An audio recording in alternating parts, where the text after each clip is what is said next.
everyone, welcome back. So this is Bhavna Puri and today we will talk about tissue culture.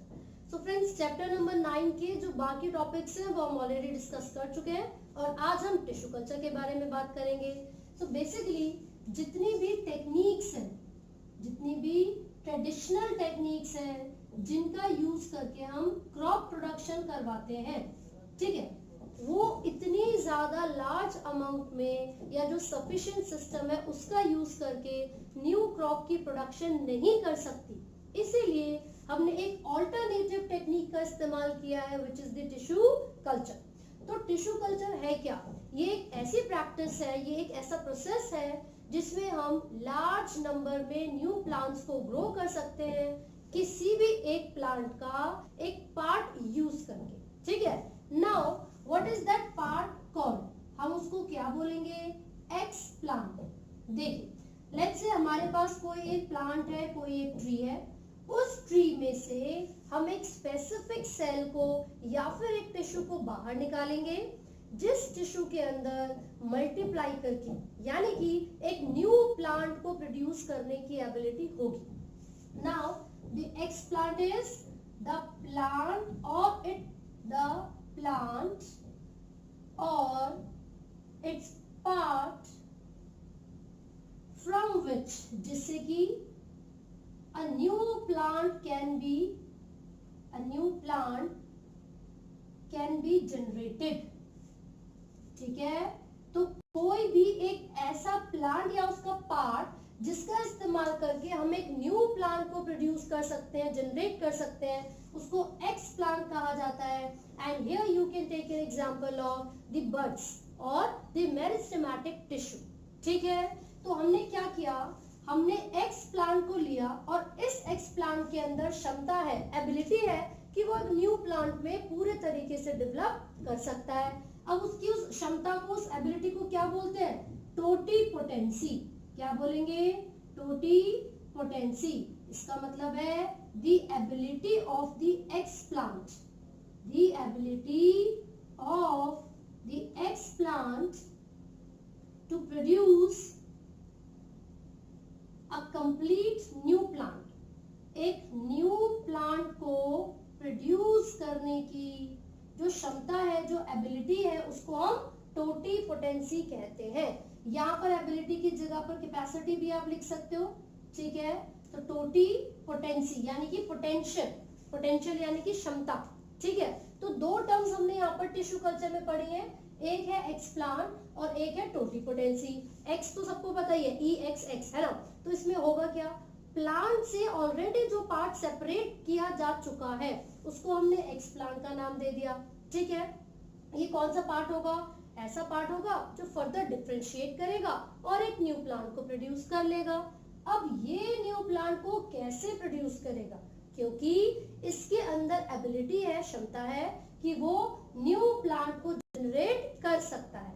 And this ability is called totipotency. अब हमें क्या करना है? ये जो x plant हमने निकाला था, किसी भी प्लांट से सेपरेट किया था, उसको हमें एक मीडियम में रखना है. We are suppose to keep this explant into a medium और अ कल्चर. अब उस मीडियम में क्या क्या चीजें प्रेजेंट होनी चाहिए? इस मीडियम के अंदर हम लिख लेते हैं, मीडियम के अंदर एक कार्बन सोर्स होना चाहिए. कार्बन सोर्स, जैसे कि हम सुक्रोज शुगर ले सकते हैं यहाँ पर. ठीक है. एनर्जी मिलेगी.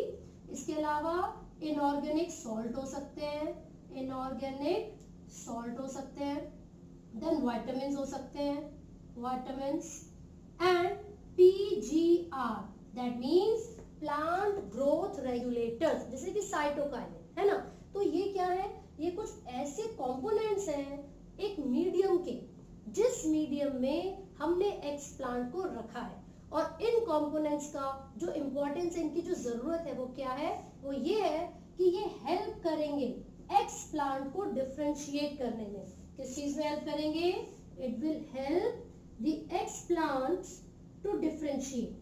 तो जब एक्स प्लांट की डिफरेंशिएशन होती है तो यहाँ पर क्या होगा?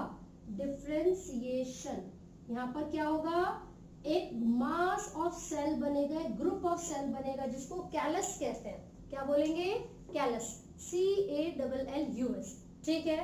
Now these are the differentiated cells which can be used to produce thousands of plants. बहुत सारे न्यू प्लांट्स को प्रोड्यूस करने के लिए हम इस कैलस का इस्तेमाल कर सकते हैं।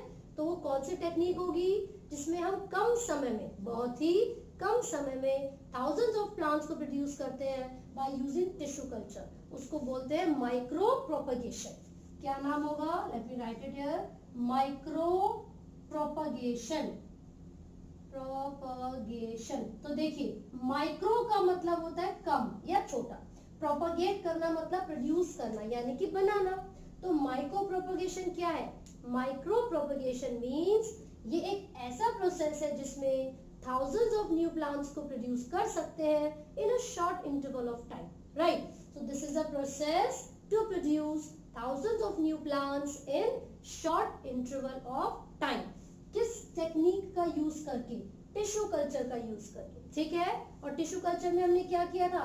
एक्स प्लांट लिया था, उसको एक मीडियम में रखा, जिस मीडियम में ये सारी चीजें प्रेजेंट थी, फिर इनकी प्रेजेंस की वजह से ये एक्स प्लांट डिफरेंशिएट करेंगे एंड कैलस की फॉर्मेशन हो जाती है, जो कि एक न्यू कंप्लीटली न्यू प्लांट में डेवलप कर जाते हैं। ये क्लियर है?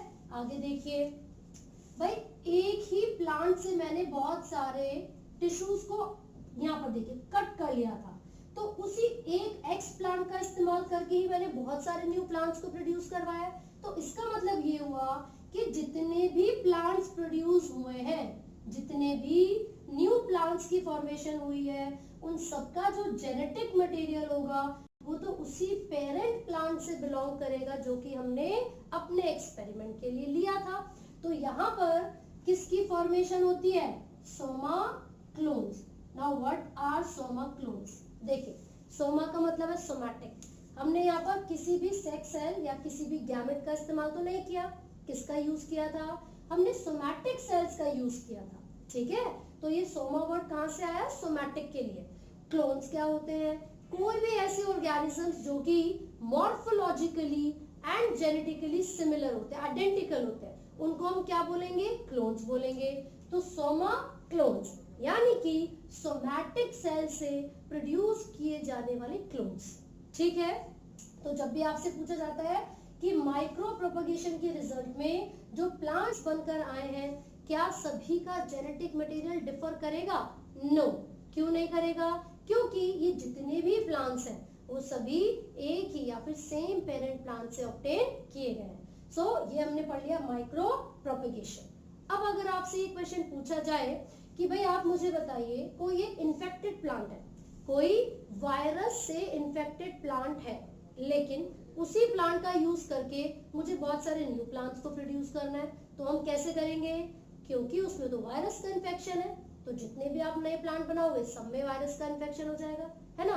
तो कौन सी टेक्निक का यूज किया जाता है? कौन से कल्चर का यूज किया जाता है? उसे बोलते हैं मेरिस्टेमेटिक कल्चर। कौन सा कल्चर होगा? Let me right it here, meristematic culture. अब उसमें क्या होता है जरा देखेंगे, meristematic culture. For this we should know that meristem is the group of specialized cells. Meristematic tissues क्या होते हैं?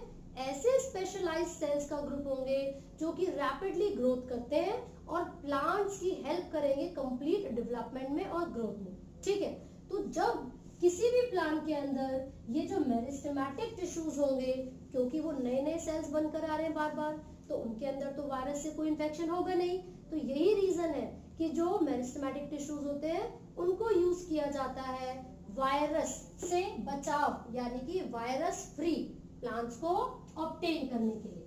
तो हम यहाँ पर लिख रहे हैं, या तो हम एपिकल मेरिस्टेम को यूज कर सकते हैं या फिर एक्सिलरी मेरिस्टेम को। किस प्रोसेस के लिए? To obtain virus free plants. Virus free plants को ऑब्टेन करने के लिए एपिकल या एक्सिलरी मेरिस्टेमेटिक टिश्यू का इस्तेमाल किया जाता है, ठीक है। अब इसके अलावा एक और टर्म आप पढ़ेंगे जिसमें पता है क्या होगा? भाई यहाँ पर तो मैंने थाउजेंड्स ऑफ प्लांट्स को ग्रो करवा लिया था जो कि सारे एक जैसे थे, they all were looking alike, सब एक जैसे थे, इसलिए उनको सोमा क्लोन बोला, ठीक है। Now I want variety. अब मुझे बहुत सारी वेराइटीज चाहिए, तो उसके लिए हम क्या करेंगे, we will take 2 somatic cells. हम क्या कर रहे हैं, 2 सोमैटिक सेल्स लेंगे, है ना। अब ये जो सोमैटिक सेल्स होते हैं, क्योंकि मैंने ये बोला सेक्स सेल्स की कोई इन्वॉल्वमेंट नहीं है, नॉर्मल एक प्लांट से एक सोमैटिक सेल लिया, दूसरे प्लांट से दूसरा, ठीक है। अब हम क्या करेंगे, सबसे पहले हम जो प्रोटोप्लाज्म होता है, प्रोटोप्लाज्म आइसोलेशन करेंगे, protoplasm isolation, then protoplasm fusion करेंगे। Now the question is what is protoplasm और प्रोटोप्लास्ट। जब भी किसी प्लांट सेल के बारे में बात करेंगे, and if the plant cell has no cell wall, तो उसके जो कंटेंट बच जाता है उसको हम प्रोटोप्लाज्म बोलते हैं, ठीक है। अगर किसी भी प्लांट सेल की बात करते हैं, and if the plant cell has no cell wall, so the remaining content is called the protoplasm. Clear है। हमने सबसे पहले 2 सोमैटिक सेल्स लिए, उनको जो प्रोटोप्लाज्म तक आइसोलेट किया, फिर एक सेल के प्रोटोप्लाज्म को दूसरे सेल के प्रोटोप्लाज्म के साथ फ्यूज करवाया बाय यूजिंग पीईजी। पीईजी का मतलब है poly ethylene glycol, poly ethylene glycol. ये एक ऐसा केमिकल सब्सटेंस है जो कि प्रोटोप्लाज्म की फ्यूजन करवाने के लिए यूज किया जाएगा। और क्योंकि आपने यहाँ पर 2 डिफरेंट प्लांट्स के सोमैटिक सेल्स को निकाला था, तो जब ये दोनों एक दूसरे के साथ फ्यूज करेंगे, तो जो भी रिजल्ट हमारे पास आएगा वो सोमैटिक हाइब्रिड कहलाएगा। क्या कहलाएगा, somatic hybrid. And this process is called somatic hybridization. क्या बोलेंगे इस प्रोसेस को, सोमैटिक हाइब्रिडाइजेशन। और रिजल्ट में हमें क्या मिला है, सोमैटिक हाइब्रिड। अब क्वेश्चन ये बनता है कि Soma clones and somatic hybrid एक दूसरे से कैसे डिफर करेंगे। तो आप ये बताएंगे कि सोमा क्लोन्स सब एक जैसे थे, आइडेंटिकल थे, जेनेटिक मटेरियल सेम था, सेम पेरेंट से ऑब्टेन किया गया।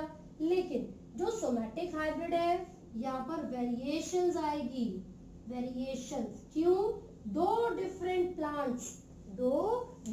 पेरेंट प्लांट्स का आपने यूज किया है और उनके सेल्स को फ्यूज करवाया है, तब जाकर आपको एक रिजल्ट मिला व्हिच इज सोमैटिक हाइब्रिड। इसका एक एग्जांपल जो आपकी एनसीईआरटी में गिवन है वो पोमैटो का एग्जांपल है, जिसमें पोटैटो और टोमेटो दोनों को आपने हाइब्रिड बनाया, यानी कि दोनों के सोमैटिक सेल्स को आपने फ्यूज करवाया था, उसके रिजल्ट में हमें पोमैटो मिला, ठीक है।